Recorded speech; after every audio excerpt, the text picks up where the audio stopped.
সুপ্রিয় শিক্ষার্থীবৃন্দ, আশা করি সকলেই ভালো আছো বাড়িতে। আলহামদুলিল্লাহ ভালো রয়েছি এখন অবধি। বিশ্ব করোনা মহামারী চলছে এবং লম্বা একটা ছুটি তোমরা পেয়েছো। ছুটির মধ্যে অবশ্যই সবাই যে যার বাসায় রয়েছো আশা করি, এবং এটাই করতে হবে। কেননা আমাদের যত বেশি আমরা বাড়িতে থাকতে পারবো, যত বেশি সময় বাড়িতে স্টে করতে পারবো, ততটাই সেফ থাকবো আমরা। আর আমি যদি সেফ থাকি তাহলে আমার পরিবার পরিজন সেফ থাকবে, আমার পাশের মানুষগুলো সেফ থাকবে। আর এভাবেই আমরা এই বিশ্ব মহামারী বা করোনার বিশ্ব যে মহামারী চলছে সেটাকে মোকাবেলা করতে পারি। এবং এটা যেহেতু এখন পর্যন্ত কোনো ভ্যাকসিন নেই, এর কোনো প্রতিষেধক নেই, সেক্ষেত্রে যতটা সম্ভব সামাজিক ডিস্টেন্স বা সোশ্যাল ডিস্টেন্স মেনটেন করেই আমাদের এটাকে প্রতিহত করতে হবে। এ ব্যাপারে আমাদের সবাইকে খুব বেশি সচেতন থাকতে হবে। তো এই যে বিশ্ব মহামারী চলছে, এই মহামারীতে সকল শিক্ষা প্রতিষ্ঠান বন্ধ থাকায় আমরা লম্বা একটা ছুটি পেয়ে গেছি, যেটা আনসার্টেইন, অপ্রত্যাশিত, আনএক্সপেক্টেড, অপ্রত্যাশিত একটা ছুটি। তো অন্যান্য ছুটিগুলোতে আমরা বিভিন্ন জায়গাতে ঘুরতে যাই, বেড়াতে যাই, আমাদের সুযোগ থাকে, কিন্তু এই ছুটিতে আমাদের না কোথাও যাওয়ার সুযোগ রয়েছে বা এলোপাথারিভাবে আমরা এখানে ওখানে ঘুরবো এই সুযোগটা রয়েছে, কারণ আমরা একেবারে লকড ডোর অবস্থায় রয়েছি। তো এই সময়ে যেহেতু আমাদের বাইরে কোথাও যাওয়ার সুযোগ নেই বা আমরা কোথাও যেতে পারবো না বা পারছি না, তো এই পরিস্থিতিতে এই সময়টাকে যদি আমরা ইউজ করি প্রপারলি, তাহলে আমরা কি করতে পারবো, আমাদের যে পাঠগুলো রয়েছে, আমাদের পড়াশোনা যে রয়েছে, সেই পড়াশোনাগুলো আমরা নির্ধারিত সময়ের আগে শেষ করতে পারি। We have huge time in our hands. আমাদের হাতে প্রচুর পরিমাণে সময় আছে, এবং আমরা যদি এই সময়টাকে ওয়েস্ট না করি, তাহলে আমরা খুব ইজিলি আমাদের যে বিষয়ভিত্তিক যে সিলেবাস রয়েছে, আমরা খুব সহজে এবং খুব স্বল্প সময়ের মধ্যেই সিলেবাসগুলো কমপ্লিট করতে পারবো। তো আজকে আমি ক্লাস সিক্সের দ্বিতীয় সাময়িকের ট্রান্সফরমেশন অফ সেন্টেন্সের যে আলোচনাটা রয়েছে, আজকে এই বিষয় নিয়ে একটু আলোচনা করব। আমি জানি না আজকে শেষ হবে কি না, হয়তো আজকে শেষ না হতে পারে, আগামীকালকে আরেকটা ক্লাস আমাকে নিতে হতে পারে। তো ষষ্ঠ শ্রেণীতে যারা রয়েছো, আমি তাদের দৃষ্টি আকর্ষণ করব যে তোমরা যেখানেই আছো এই ভিডিওটা খুব ভালো করে দেখবে, এবং আমি এখন যে আলোচনাগুলো তোমাদের উদ্দেশ্যে এখন উপস্থাপন করতে যাচ্ছি, তোমরা অবশ্যই খুব মনোযোগ দিয়ে এই ভিডিওটা দেখে এই আলোচনাটা বোঝার চেষ্টা করবে। যদি ইনকেস কখনো তোমাদের কোনো প্রবলেম মনে হয় যে তুমি এটা বুঝতে পারতেছো না, তাহলে অবশ্যই আমাকে কি করতে হবে, ইনফর্ম করতে হবে। তার আগে একটি কথা তোমাদের আমি বলে রাখি যে আমরা যখন ট্রান্সফরমেশন অফ সেন্টেন্স করি, বা আমরা যখন ভয়েস চেঞ্জ করি, বা আমরা যখন অন্য গ্রামাটিক্যাল আইটেম নিয়ে, রাইট ফর্ম অফ ভার্ব নিয়ে, আমাদের রাইট ফর্ম অফ ভার্বও আছে, আমরা সেটা নিয়েও আলোচনা করব। তো এই যে বিষয়গুলো নিয়ে আমরা যখন কথা বলি, তখন অবশ্যই আমাদের কী করতে হবে, আমাদেরকে টেন্স সম্পর্কে সম্যক ধারণা রাখতে হবে। আমি কিন্তু ক্লাসে টেন্স করিয়েছি, প্রিন্সিপাল স্যার ক্লাসে টেন্স করিয়েছে তোমাদের। তো এই টেন্সের উপরে যাদের ভালো ক্যাপেবিলিটি আছে, সক্ষমতা আছে, যাদের ভালো দখল রয়েছে, যারা ভালো লার্ন করেছো, তারা এই বাকি যে আলোচনাগুলো গ্রামাটিক্যাল হবে সেগুলো বুঝতে সহজ হবে তাদের জন্য। আর যারা এখনও এই টেন্সে দুর্বল রয়েছে, তাদের জন্য গ্রামারের অন্যান্য আইটেমগুলো, স্পেশালি ভয়েস বলি বা ন্যারেশন বলি বা রাইট ফর্ম অফ ভার্ব বলি, এই বিষয়গুলো কিন্তু একটু জটিল হবে তোমাদের বুঝতে। এই জন্য তোমাদের আবারও বলছি যে তোমরা যারা টেন্স পড়ানো হয়েছে, তোমরা বাসায় বসে বসে টেন্সের প্র্যাকটিস করতে থাকবে, এবং পাশাপাশি নতুন নতুন যে আলোচনাগুলো তোমাদের সামনে উপস্থাপন করা হচ্ছে, প্রেজেন্ট করা হচ্ছে, সেগুলো তোমরা চেষ্টা করবে এটা কমপ্লিট করার জন্য। তো আমরা আজকে যেটা করব সেটা হলো interchange of sentence or transformation of sentence. আমরা যেটা বলি যে transformation of sentence.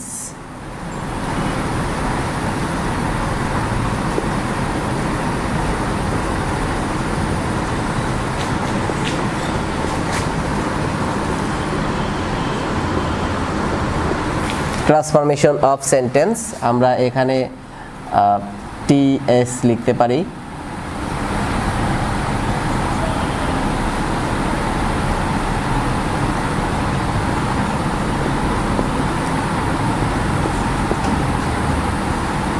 T S, transformation of sentence. আমরা আজকে ষষ্ঠ শ্রেণীর ট্রান্সফরমেশন অফ সেন্টেন্স নিয়ে একটু আলোচনা করব। ট্রান্সফরমেশন মানে কি, যে সেন্টেন্সের রূপান্তর, মানে সেন্টেন্সকে এক রূপ থেকে অন্য রূপে গঠন করে দেওয়া। But you have no right to change the meaning of it. কিন্তু তুমি এর অর্থের পরিবর্তন করতে পারবে না। You can't change the meaning. তুমি কি করতে পারবে না, অর্থের পরিবর্তন করতে পারবে না। তাহলে অর্থের পরিবর্তন না করে আমাদের কি করতে হবে, সেন্টেন্সের পরিবর্তন করতে হবে। তো আজকে আমরা শুরু করব অ্যাফার্মেটিভ টু নেগেটিভ, অর্থাৎ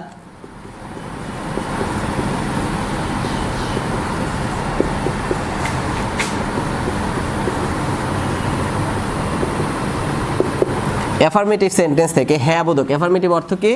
হ্যাঁ বোধক। অ্যাফার্মেটিভ অর্থ হলো হ্যাঁ বোধক। অ্যাফার্মেটিভ সেন্টেন্স থেকে আমরা কি করব? নেগেটিভ করব, অর্থাৎ না বোধক করব। অল দিস আর কি অ্যাসার্টিভ সেন্টেন্স। অ্যাফার্মেটিভ মানে অ্যাসার্টিভ সেন্টেন্সটাকে আমরা এভাবে ক্লাসিফাইড করে আসি। তো দেখো আমরা এখন কি করব? অ্যাফার্মেটিভ সেন্টেন্স থেকে আমরা কি করব? নেগেটিভ করব। এই অ্যাফার্মেটিভ সেন্টেন্স থেকে আমরা যখন নেগেটিভ করব তখন আমাদের কতগুলো রুলস অনুযায়ী আমাদেরকে কি করতে হবে? যে অ্যাফার্মেটিভ সেন্টেন্স, চলো আমরা 1 নম্বর রুলস নিয়ে একটু আলোচনা করি। অ্যাফার্মেটিভ সেন্টেন্সের 1 নম্বর রুলসে যদি এরকম থাকে যে সেন্টেন্সে যদি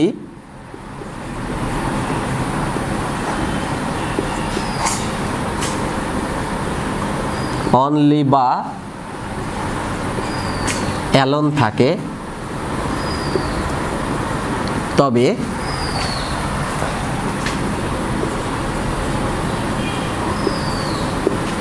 নেগেটিভ করার সময়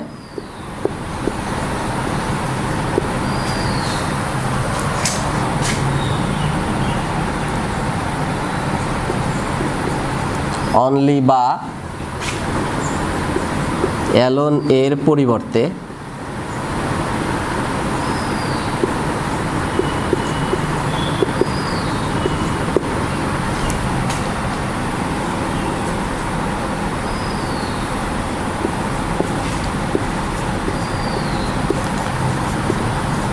নান বাট বসে। তাহলে সেন্টেন্সের মধ্যে অর্থাৎ অ্যাফার্মেটিভ সেন্টেন্সে যদি অনলি বা অ্যালোন থাকে, আমরা যখন এটাকে নেগেটিভ সেন্টেন্স করব তখন এই অনলি বা অ্যালোন তুলে দিয়ে কি করব? নান বাট বসাবো। যেমন আমরা একটু প্র্যাকটিস করলে কি হবে দেখো, এ ডবল এফ মানে বুঝে নেবে যে এটা অ্যাফার্মেটিভ। অনলি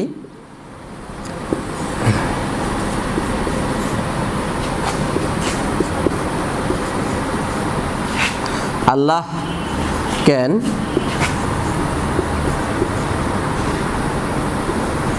হেল্প আস,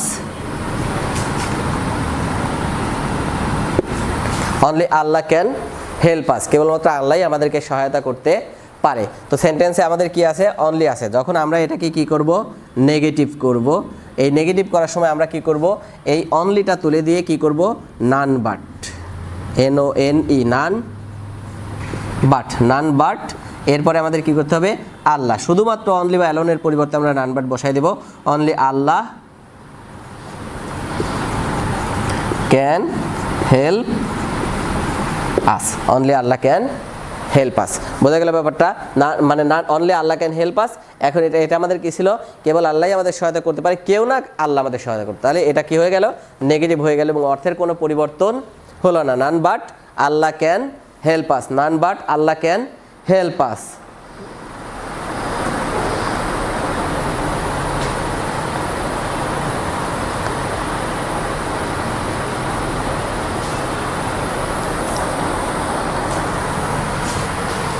এরপরে আমরা আরো একটা প্র্যাকটিস করতে পারি যে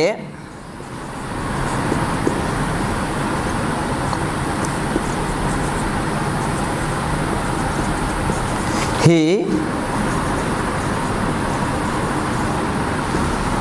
অ্যালোন ক্যান গো দেয়ার, সে একাই সেখানে যেতে পারে।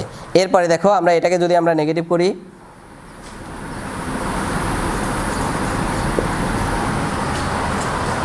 তাহলে আমরা কি করব? None but, none but he can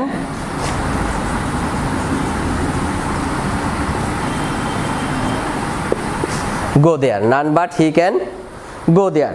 এভাবে আমরা অ্যাফার্মেটিভ সেন্টেন্স থেকে কি করতে পারি? নেগেটিভ করতে পারি। তাহলে রুলস নাম্বার 1 আমরা কি পড়লাম? যে সেন্টেন্সে, অ্যাফার্মেটিভ সেন্টেন্সে যদি অনলি বা অ্যালোন থাকে তবে নেগেটিভ করার সময় অনলি বা অ্যালোনের পরিবর্তে নান বাট বসে এবং এটা সেন্টেন্সের শুরুতে বসে। এটা মাথায় রাখবে যে এই অনলি বা অ্যালোন সেন্টেন্সের কোথায় বসবে? শুরুতে বসবে। এরপরে আমরা এক্সাম্পল করলাম, দেখো যে only Allah can help us, none but Allah can help us, he alone can go there, none but he can go there. এভাবে আমরা অ্যাফার্মেটিভ থেকে এই সেন্টেন্সগুলোকে কি করতে পারি? নেগেটিভ করতে পারি। এরপরে আমরা 2 নম্বরে যে আমাদের যে রুলস রয়েছে আমরা সেই রুলসটা একটু খেয়াল করব। দেখো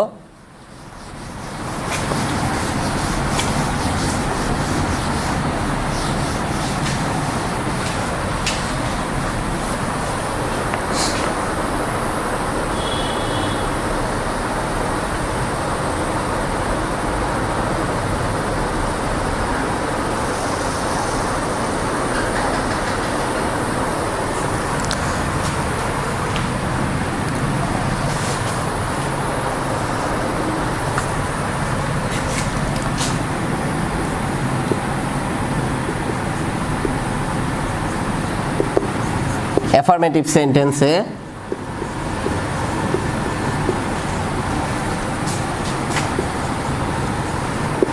মাস্ট অথবা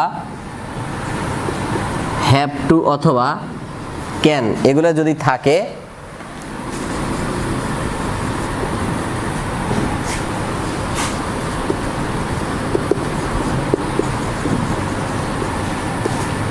নেগেটিভ করার সময় আমরা কি করব?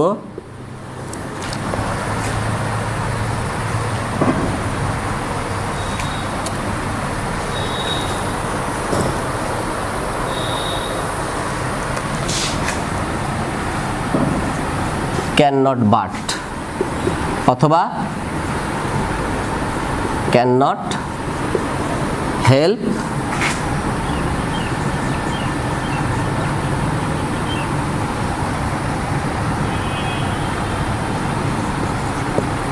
বসবে।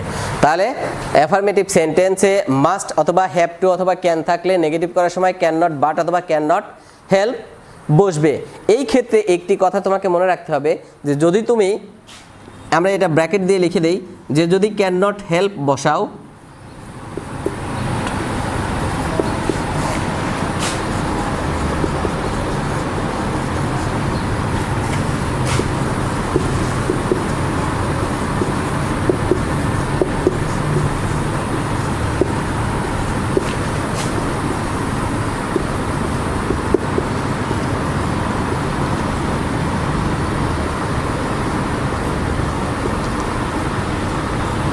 আইএনজি যোগ করতে হবে। অর্থাৎ যদি তুমি ক্যান নট হেল্প নাও তাহলে এরপরে অর্থাৎ ক্যান নট হেল্প এর পরে যে ভার্বটা থাকবে সেই ভার্বের সাথে অবশ্যই তোমাকে কি করতে হবে? আইএনজি যোগ করতে হবে। তো আমরা চলো একটু প্র্যাকটিস করি, তাহলে বিষয়টা অনেক ইজি হয়ে যাবে।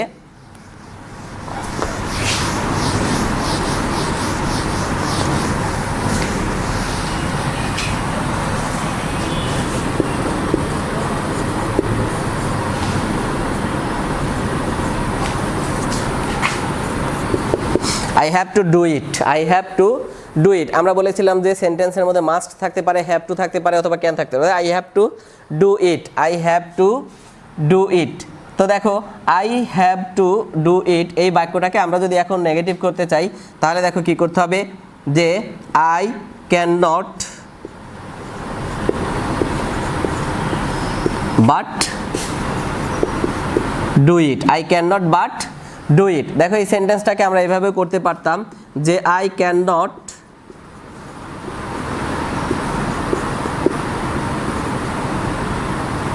Help doing it, I can not but do it, I can not but do ইট। তার মানে হ্যাভ টু অথবা মাস্ট ক্যান এগুলো থাকলে পরে আমরা কি করতে পারি? ক্যান নট বাট দিয়ে অথবা ক্যান নট হেল্প দিয়ে আমরা বাক্য রূপান্তর করতে পারি। তো যদি আমরা ক্যান নট বাট করি তাহলে মূল ভার্বের পরে মূল ভার্বের সাথে আইএনজি যোগ করার কোনো প্রশ্ন আসবে না। কিন্তু যদি আমরা ক্যান নট হেল্প ইউজ করি তাহলে অবশ্যই মূল ভার্বের সাথে তখন কি করতে হবে? ক্যান নট হেল্পের পরে যে ভার্বটা আমরা পাবো সেই ভার্বের সাথে আমাদের কি করতে হবে? আইএনজি যোগ করতে হবে। তাহলে দেখো আমরা সেন্টেন্সটা করে ফেললাম যে I have to do it, আমাকে এটা করতে হবে, I can not but do it, I can not help doing it. বিষয়টা clear?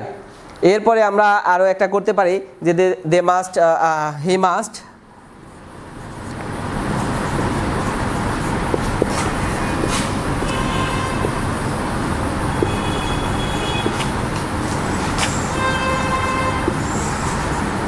He must obey the rules.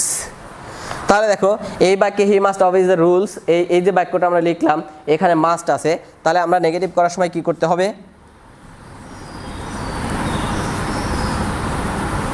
He can not but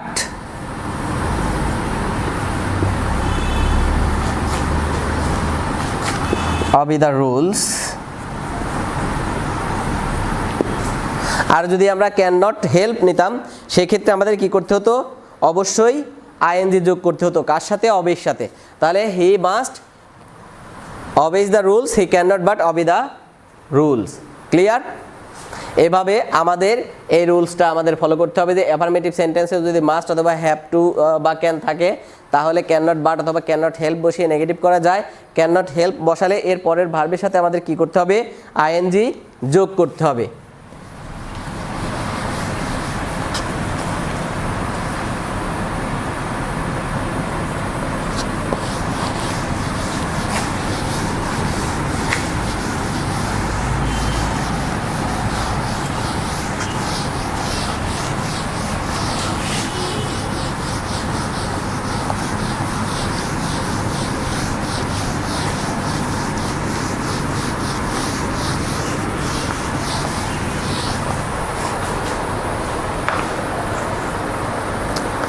এরপরে আমরা যেটা করব যে 3 নম্বরে, অর্থাৎ আমাদের 3 নম্বরে যে রুলসটা সেটা হলো যে সেন্টেন্সের মধ্যে যদি এভরি বা অল থাকে সেক্ষেত্রে নেগেটিভ করার সময় এভরি বা অল এর পরিবর্তে আমরা এভরি বা অল এটাকে আমরা তুলে দেব, তুলে দিয়ে কী বসাবো, দেয়ার ইজ নো বসাবো।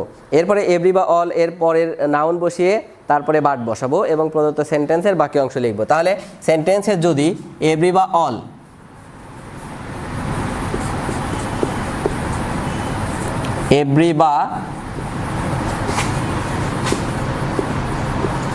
অল যুক্ত অ্যাফার্মেটিভ সেন্টেন্সকে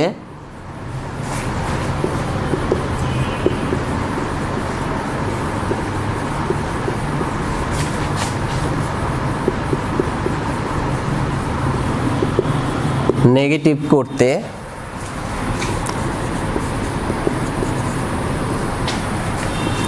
আমরা এভাবে লিখি যে প্রথমে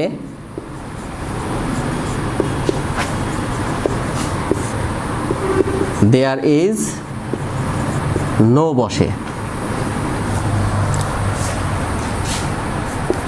এরপরে অর্থাৎ দেয়ার ইজ নো, এই দেয়ার ইজ নো এর পরে আমরা কি বসাবো, এভরি বা অল এর পরের নাউন বসাবো। এভরি বা অল এর পরের নাউন, এরপরে আমরা কি বসাবো, অর্থাৎ every there is no mother, এরপরে আমরা কি বসাবো, বাট বসাবো।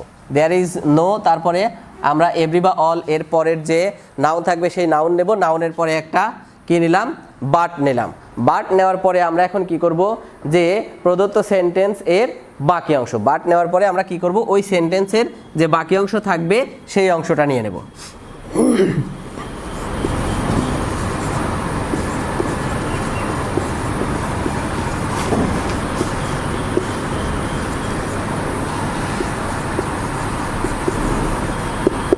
বাকি অংশ, এই বাকি অংশ বলতে ভার্ব থেকে বাকি অংশ আমরা নিয়ে নেব, অর্থাৎ প্রদত্ত সেন্টেন্সের ভার্বের পর থেকে আমরা বাকি অংশ নিয়ে নেব। যেমন আমরা যদি একটা এক্সাম্পল করি তাহলে খুব সহজ হবে আমাদের বুঝতে। আমরা অ্যাফার্মেটিভ লিখলাম, লিখে এখানে করলাম যে এভরি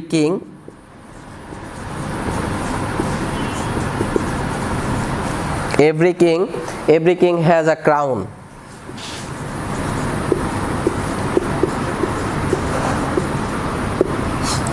ক্রাউন মানে কি, ক্রাউন মানে তোমরা জানো, ক্রাউন মানে হলো মুকুট। Every king has a crown, প্রত্যেক রাজার একটা কি থাকে, মুকুট থাকে। তাহলে দেখো এই সেন্টেন্সটাকে এখন আমরা যদি নেগেটিভ করি according to our rules or structure, তাহলে আমরা কি করতে পারি, আমরা প্রথমে কি লিখবো, দেয়ার ইজ নো, এই যে দেয়ার ইজ নো এটুকু আমরা বসায় দিলাম। এরপরে আমরা এভরি বা অল এর পরের যে নাউন থাকবে এটা হলো নাউন, এভরি বা অল এর পরের নাউন, তাই না? তাহলে এভরি বা অল এর পরের এই নাউনটা এখন আমাদের নিতে বলছে। তাহলে দেয়ার ইজ নো কিং, এরপরে আমাদের কি বলছে, বাট নিতে বলছে। There is no king but, এরপরে আমাদের কি বলছে, বাকি অংশ, অর্থাৎ এই যে ভার্ব থেকে বাকি অংশ, বাট হ্যাজ আ ক্রাউন। বোঝা গেল ব্যাপারটা? তাহলে every king has a crown, there is no king but has a crown, এভাবে আমরা কি করব, আমাদের নেগেটিভ করব। এরপরে আমরা আরো একটা এক্সাম্পল করব, আরো একটা এক্সাম্পল আমরা এখানে করতে পারি। দেখা যাচ্ছে কি, হ্যাঁ দেখা যাচ্ছে, আমরা হয়তো দেখতে পাই। আমরা এটা মুছে দিলাম, এভরি কিং, এটা মুছে দিলাম, এভরি কিং এর পরে এটা মুছে দিয়ে আমরা নতুন একটা বাক্য এখানে আমরা করতে পারি যে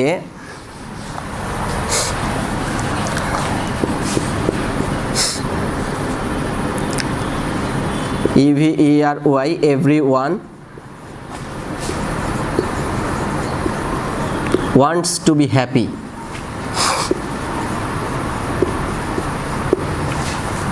Everyone wants to be happy. তাহলে আমরা এভরি এর পরিবর্তে কি নেব, there is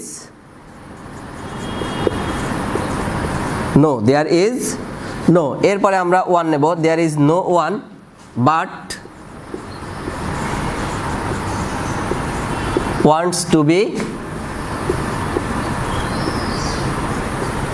happy. There is no one but wants to be happy. There is no one but wants to be happy. এভাবে আমরা চাইলে এই সেন্টেন্সগুলোকে কি করতে পারি, নেগেটিভ থেকে অ্যাফার্মেটিভ থেকে নেগেটিভ করতে পারি। অল মেন আর মর্টাল, আমরা আর একটা এক্সাম্পল করি, আমরা অল দিয়ে একটা করি, এটা মুছে দিয়ে, যে আমরা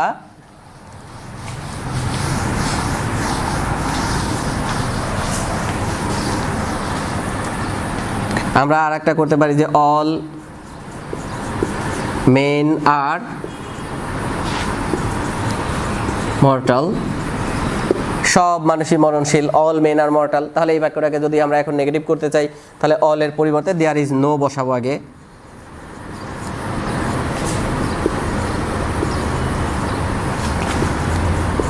এরপরে আমরা মেন নিয়ে এলাম, there is no men but are mortal, but are mortal. There is no man, but there is no man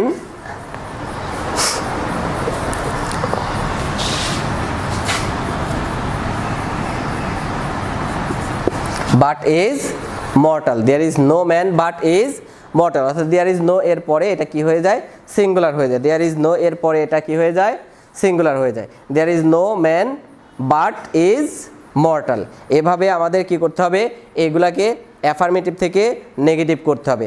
এরপরে চলো আমরা আর একটা রুলস করি, যে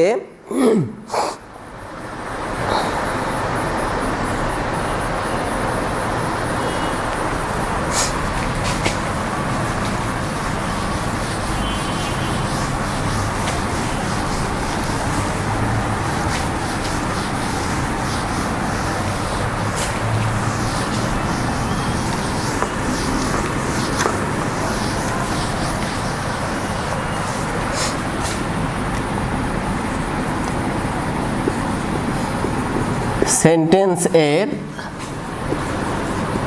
মধ্যে অবস্থিত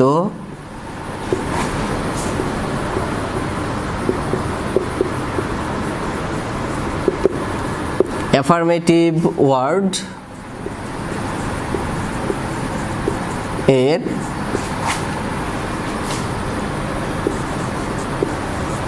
সিনোনিম বা অ্যান্টোনিম, বিপরীত অর্থবোধক শব্দ বসিয়ে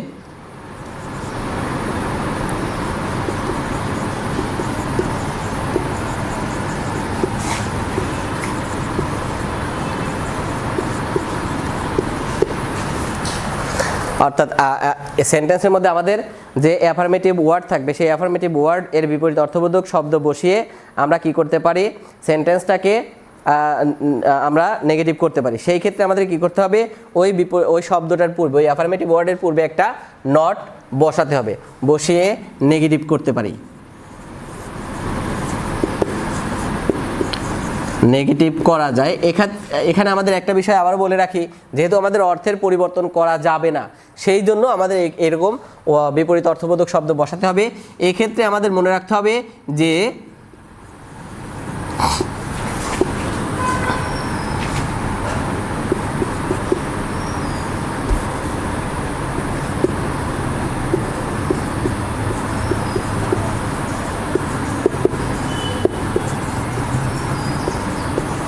অ্যাফার্মেটিভ ওয়ার্ড এর পূর্বে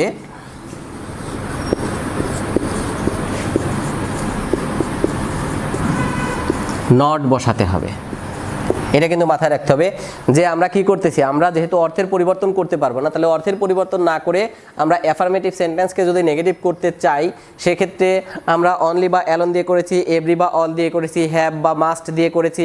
এগুলা করার পরে আমরা এখন যেটা করতে যাচ্ছি যে এগুলা নাই, এভরি নাই, নান বা অনলি বা অ্যালোন নাই, তারপরে হ্যাভ টু বা মাস্ট নাই।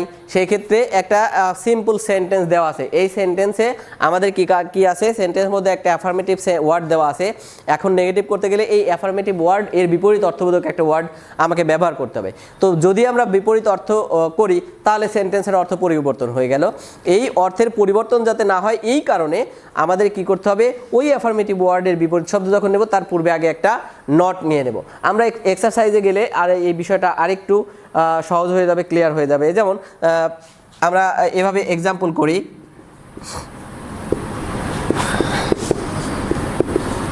হি is an honest man, he is an honest man. এই বাক্যটাকে এখন আমরা কি করতেছি, নেগেটিভ করতে চাই। তো নেগেটিভ করতে গেলে আমাদের এখানে কি লিখতে হবে, যে হি ইজ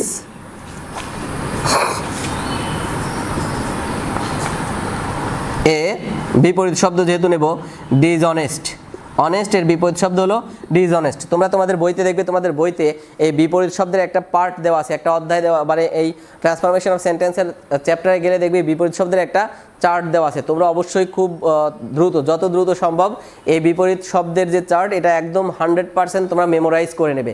এইটা মেমোরাইজ না করলে কিন্তু এই জাতীয় সেন্টেন্সগুলো করার ক্ষেত্রে তোমাদের অনেক বাধা আসবে, কেননা তোমাদের এই সেন্টেন্স করতে গেলে অবশ্যই তোমাদের বিপরীত অর্থবোধক শব্দ জানতে হবে। তাহলে দেখো, হি ইজ আর ডিসঅনেস্ট, আমরা উপরে লিখেছিলাম he is an honest man, সে একজন সৎ লোক। নিচে লিখলাম he is are dishonest man, তিনি একজন অসৎ লোক। তাহলে কি বাক্যের অর্থের পরিবর্তন হয়ে গেল না? এই বাক্যের অর্থের পরিবর্তন যাতে না হয়, মূল সেন্টেন্সের অর্থটাই যাতে ঠিক থাকে, এই জন্য বলা হয়েছে যে ওই বিপরীত শব্দের আগে একটা নট বসাতে হবে। তার মানে he is not a dishonest man, তিনি অসৎ লোক নয়। এই যে তিনি অসৎ লোক নয়, এই কথাটা আমরা এই নট দিয়ে প্রকাশ করলাম। তাহলে এখানে বিপরীত শব্দ নিলাম, নট নিলাম, বাক্যের অর্থ ঠিক থাকলো। এভাবে আমাদেরকে কি করতে হবে, এই সেন্টেন্সগুলা পূরণ করতে, মানে পরিবর্তন করতে হবে। I found him happy. যেমন আমরা আরেকটা সেন্টেন্স দেখো, আরেকটা সেন্টেন্স আমরা করি যে I found, FOUND, I found him happy, আমি তাকে সুখী দেখেছিলাম। আই ফাউন্ড হিম হ্যাপি, আমি তাকে সুখী দেখেছিলাম। এটা অতীতকালের ঘটনা। এর মূল বা এটা ফাউন্ড আছে, এর প্রেজেন্ট ফর্ম হলো ফাইন্ড, এই ফাইন্ডের পাস্ট ফর্ম হলো ফাউন্ড। তাহলে দেখো এই বাক্যটা পাস্ট টেন্সে রয়েছে, পাস্ট ইনডেফিনিট টেন্স, সাবজেক্ট ভার্বের পাস্ট ফর্ম অবজেক্ট, তাহলে এটা পাস্ট ইনডেফিনিট টেন্স। তাহলে আমরা এই বাক্যটাকে এখন কি করব, নেগেটিভ করব। তাহলে আই ডিড নট, এখন আমরা এই ডিড নেওয়ার কারণে এই ভার্বটাকে চেঞ্জ করে দিতে হবে। ডিড নেওয়ার কারণে কোনো সেন্টেন্সে যদি ডু, ডাজ অথবা ডিড থাকে তাহলে মূল ভার্বের প্রেজেন্ট ফর্ম হয়। এখানে ডিড আছে, তাহলে কি হবে, মূল ভার্বের present form. I did not find him কি হ্যাপি, এর বিপরীত শব্দ unhappy. I did not find him unhappy, I did not find him unhappy, আমি তাকে অসুখী দেখলাম না। তার মানে আমি তাকে কি দেখলাম, সুখী দেখলাম। এভাবে আমাদের কি করতে হবে, এই সেন্টেন্সগুলোকে নেগেটিভ করতে হবে। আচ্ছা, এরপরে আমরা আর একটা রুলস করব।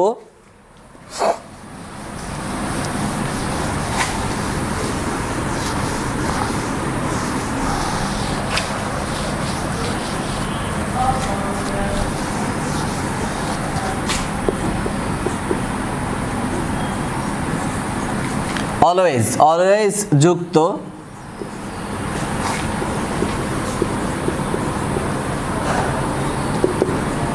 অ্যাফার্মেটিভ সেন্টেন্সকে